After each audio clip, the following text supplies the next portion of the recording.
everyone, welcome to class. Today we're going to be learning about weaving. Weaving is a way of putting fibers together to make fabric. So if you look at your jeans, you can probably see the individual strings, and those strings are woven together to make the fabric of your jeans. Your bed sheets are also probably woven. But we're going to be weaving paper. So let's first start off with what supplies you need. You need some construction paper in pretty colors. You need some scissors, a pencil, a ruler. You might want an eraser, a sharpener. And in the end, I'm also going to end up gluing things together. So I'm going to use glue. If you don't have glue at home, you can also use some tape, or you can just trust it to stay together. So first, if you're one of my students working from home, then you have this pack of colored construction paper that you're supposed to use, and you're going to need it for 3 different assignments, 2 weaving ones, and then a third one that we're going to do later on. So first thing I need you to do is find your corrugated paper and take out the matching color construction paper and put it with that back in your portfolio, set it aside.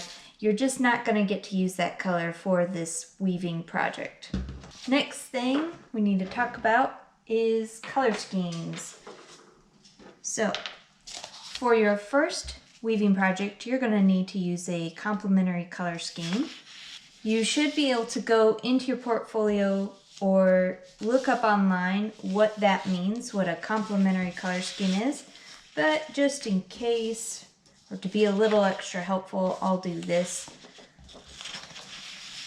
Now remember, the color wheel goes in rainbow order. So it goes red, orange, yellow, green, blue, and violet or purple.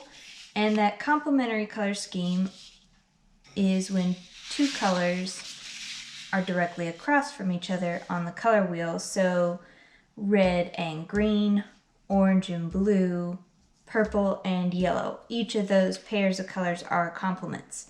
Now, I can't use my purple because I'm saving it for that other project, which means I'm not going to be able to use yellow for this project. So then I get to pick, do I want blue and orange or red and green? And I'm going to do blue and orange. Now, if you want to use pink, remember that pink is light red, so its complement is green. Also, you have black construction paper, but for our purposes, this is a neutral. This is not a color. It does not have a complement, so you can't use it for this first weaving project. All right, now that I've got that sorted out, 2 things you need to know. Warp, not going super fast, and weft. Warp is the term used for strings or fibers that go long ways away from your body on the loom, and they're attached to the loom. Weft are the loose strings that get woven in to the warp left to right, or crossways from your body. So those are just some important weaving terms that you may need as we go through these instructions. Okay, so first thing I need to do is I need to cut this into strips. And I'm going to show you 2 ways to do that because I have a ruler, but maybe you don't have one at home. Well, let me back up. First, you're going to cut one paper into long strips this way, and the other paper into short strips this way. With the long strips, we're not going to cut all the way through the paper. So first thing I need you to do is fold it in half so that your short ends are together and your long side is folded in half.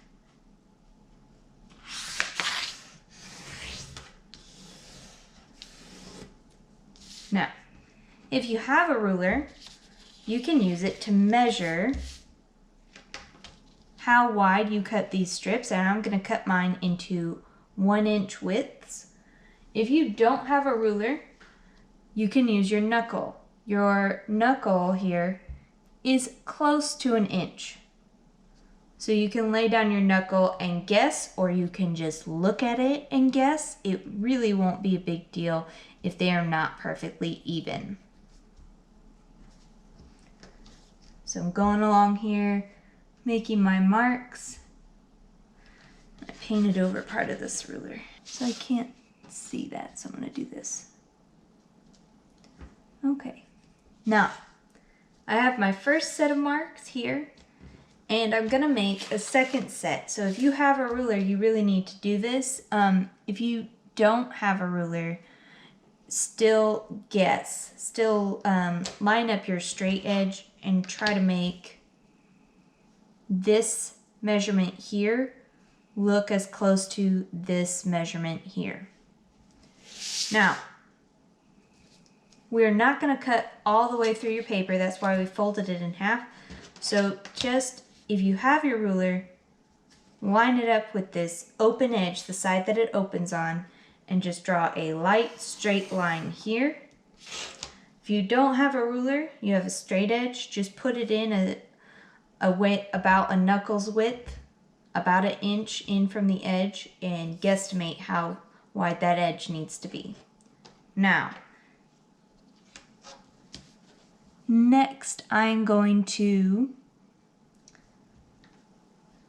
measure again 1 inch wide. That way, as I cut each strip, I'm going to cut it the same width all the way across so it doesn't start out wide and get skinny over here, or vice versa.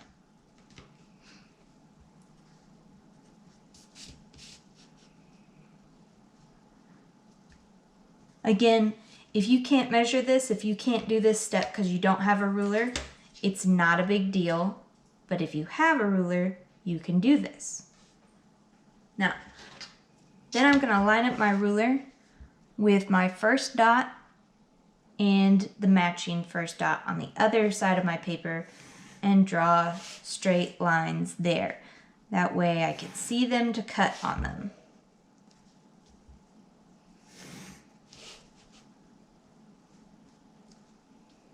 Now, when you're drawing a lot of lines across an entire page like this, your eyes will try to play tricks on you and it may look crooked, but you need to trust your dots, trust your measurements if you used a ruler to make them. So lining up my ruler from point to point, drawing that line. Okay, so all my lines are drawn. Now I need to cut. Now, make sure, double check that this end that has the buffer zone, that area that does not have any lines in it, is on the side that unfolds, that opens. Your lines where you're going to start cutting should be on the folded side. And I'm just going to take my scissors and cut on that line that I pre-drew all the way to where it stops.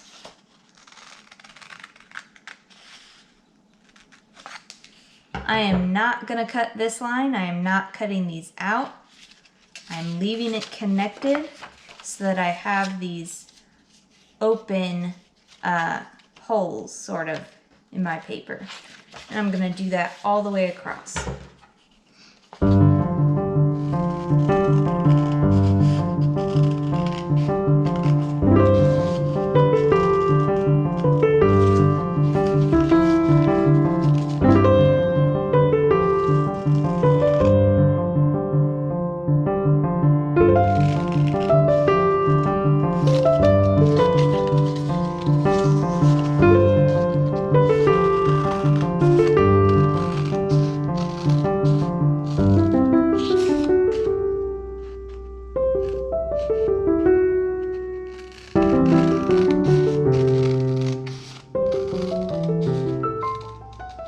Now right there, I accidentally cut away from my line, and that's really okay. That's not a big problem. What would be a big problem if I went and tried to correct it, and then I would have this weird gap in my paper. So if you accidentally cut too far over, that's okay. Don't fix it. Just go with it.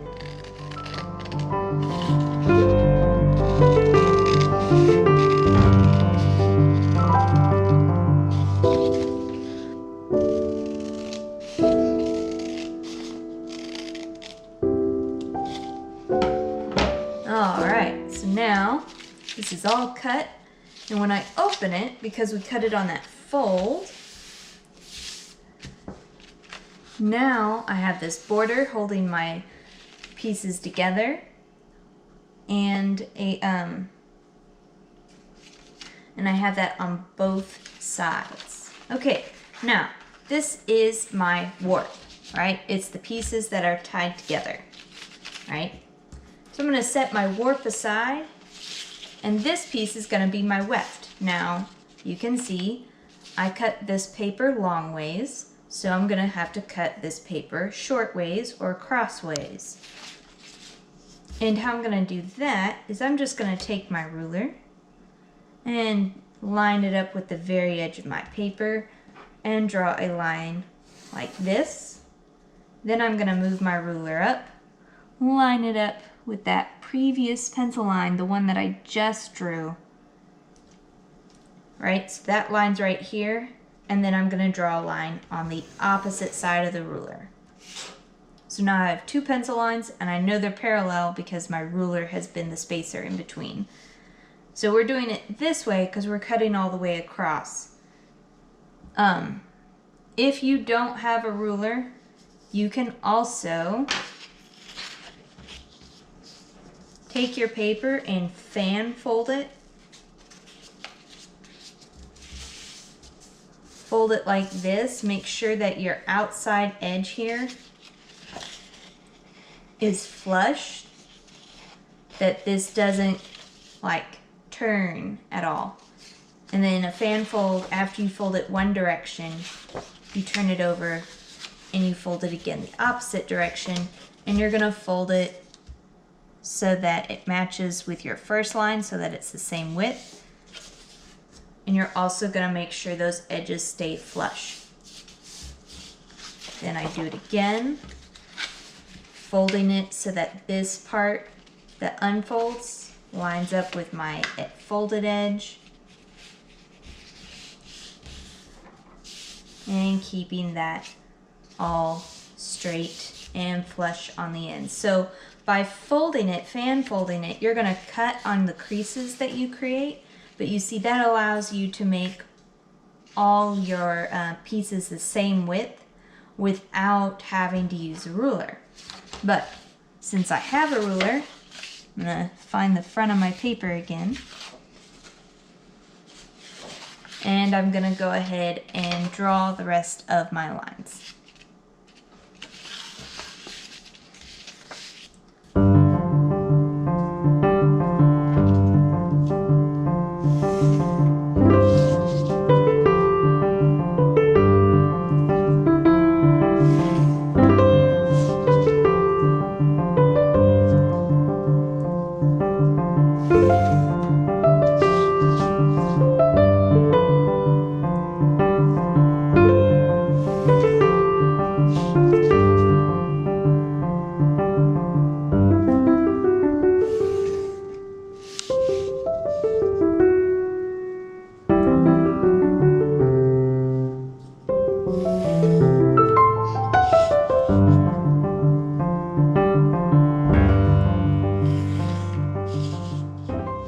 Okay, so now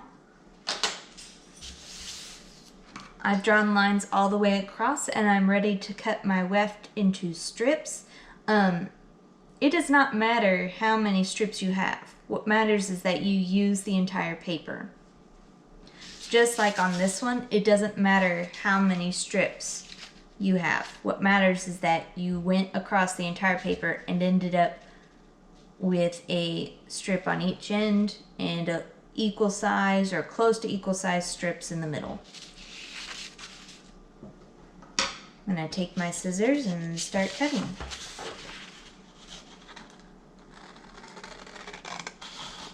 Now, when you're cutting apart the weft,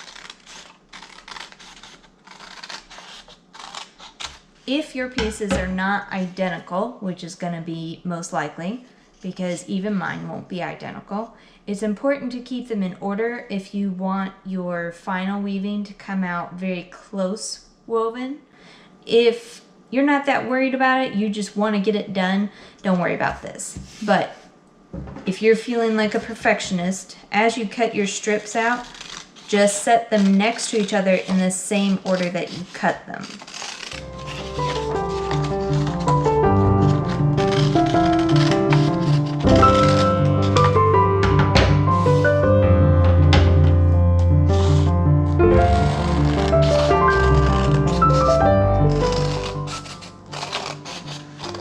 And even though my paper is blue, it's dark, so it's hard to see the pencil lines on. I can see them. I know you probably on camera can't see them, but I'm able to cut on them.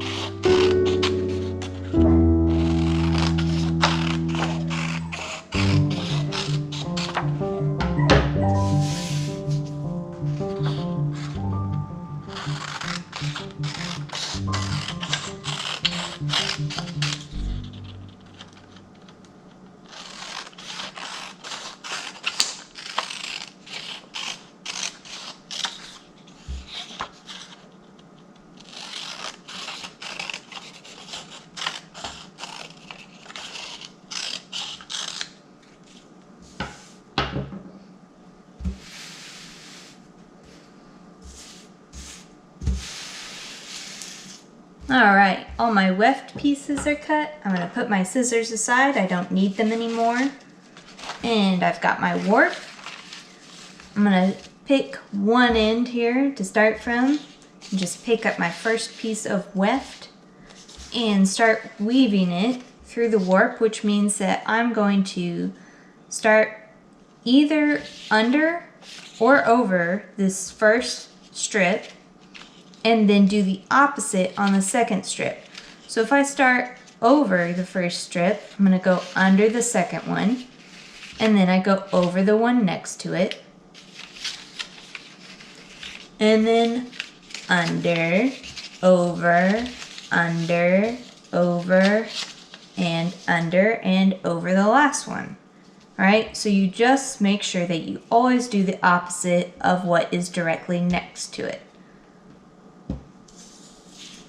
Okay, then I'm going to take my second piece of weft and I'm going to weave it through the opposite way. So whereas this one I started going over, with my second strip I'll start by going under. And then I follow the same pattern, doing the opposite of what I did with the previous. So under, over, under, over, under, over, under, over, and finally under. Now, I've got a big gap here, and that's not going to look good. So I'm going to push this construction paper down as far as I can, use my fingernails to push it. Alright, so now they're nice and tight together. And this is what I'm talking about. If you kept your strips in order, then they're going to push together more tightly. Alright, gonna pick up my third weft here, and again, going the opposite way. So since I started under here, I have to start over here, and then I go follow that pattern.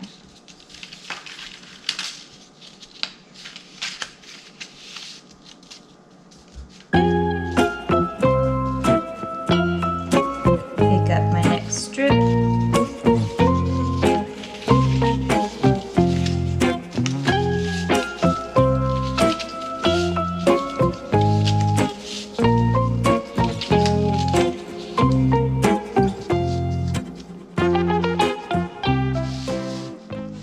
Okay, so I'm halfway done.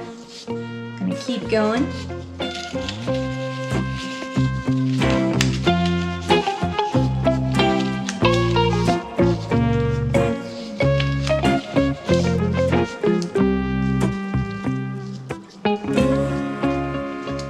making sure to really compress those pieces together as I go.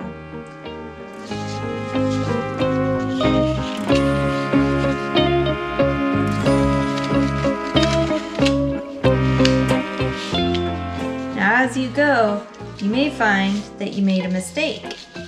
And all of a sudden, these are going the same way. That's incorrect. And I can look here and see that this is where my mistake happened because I went on top of 2 strips in a row.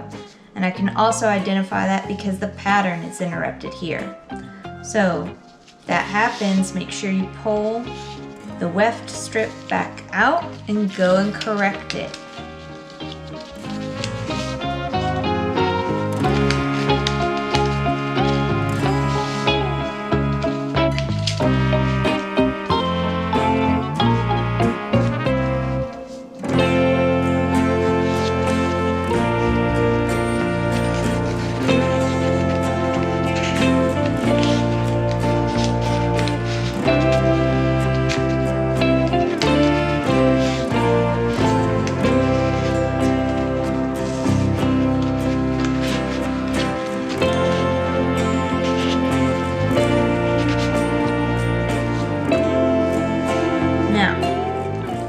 I've reached the end. I have a little extra room here.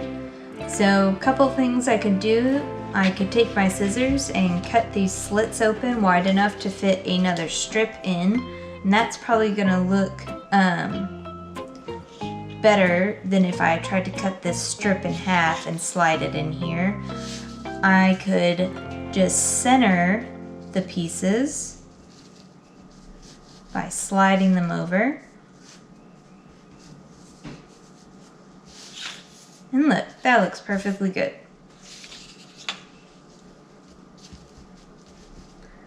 I just wanted to make sure those pieces were centered so that my border here is the same width on both sides. And I have 3 pieces of weft left over, and that is just fine. You might have a couple more, you might have less. You should have a couple left over because we cut them out of paper that was the same width as your warp paper. But as you can see, we didn't weave all the way to the edges. Alright, so we are almost done. This is photo ready.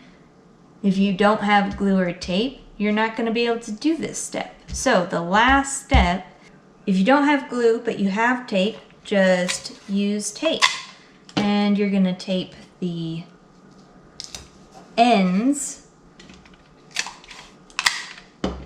of your weft to the warp so that they can't slide out.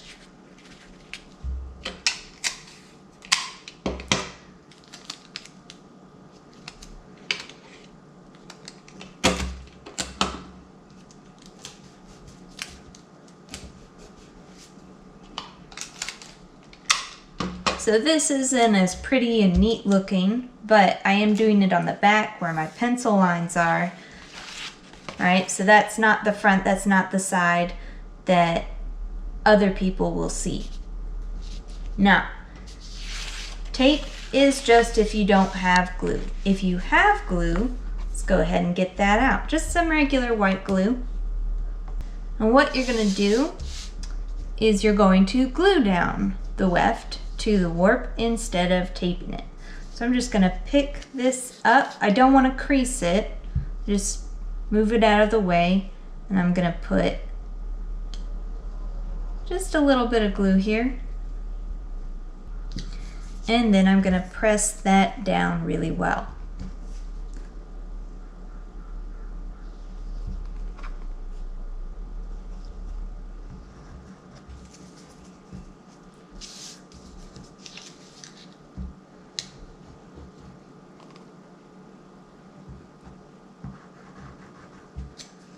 Now, this is on the back.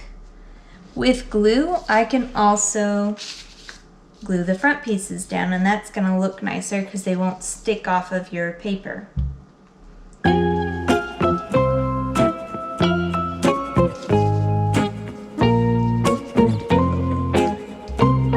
That's exactly why we're fixing it in place. So it doesn't take a lot of glue, you can see. that. But I am doing it on both sides.